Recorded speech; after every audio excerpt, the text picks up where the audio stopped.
رب نے گویا یہ قرآن میں پیغام دے دیا کہ جو اللہ کی بارگاہ پہ کھڑے ہونے سے ڈرے اس کے لیے 2 جنتیں ہیں۔ اسی طرح کا ایک اور واقعہ،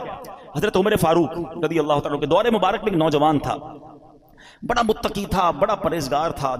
لوگ اس کی نوجوان کی عبادت دیکھ کر حیران ہو جاتے تھے۔ وہ نوجوان جب عشاء پڑھ کے گھر کی طرف جاتا تھا نا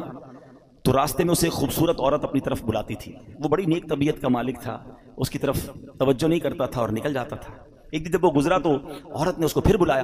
اب انسان تھا، شیطان نے اس پر حملہ کیا، وہ بھی اس کی طرف مائل ہو گیا،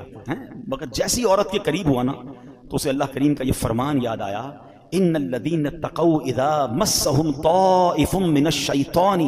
تذکروا فاذا هم مبصرون، بے شک پرہیزگاروں کو جب شیطان کی طرف سے کوئی خیال آتا ہے تو وہ فوراً حکم خدا یاد کرتے ہیں، پھر اسی وقت ان کی آنکھیں کھل جاتی ہیں۔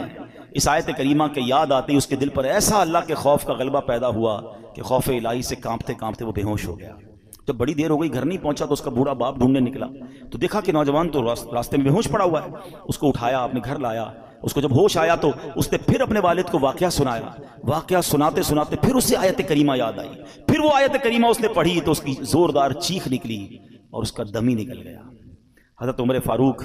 رضی اللہ تعالیٰ کو اس نوجوان کے بارے میں پتہ چلا کہ ایسا نوجوان اتنا خوف خدا والا اور اللہ کے خوف سے اس کا انتقال ہو گیا۔ آپ اس کی قبر پر آئے اور یہ آیت کریمہ پڑھی، وَلِمَنْ خَافَ مَقَامَ رَبِّهِ جَنَّتَانِ، جو اپنے رب کے حضور کھڑے ہونے سے ڈرے اس کے لیے 2 جنتیں ہیں۔ حضرت عمر فاروق جب یہ آیت پڑھی نا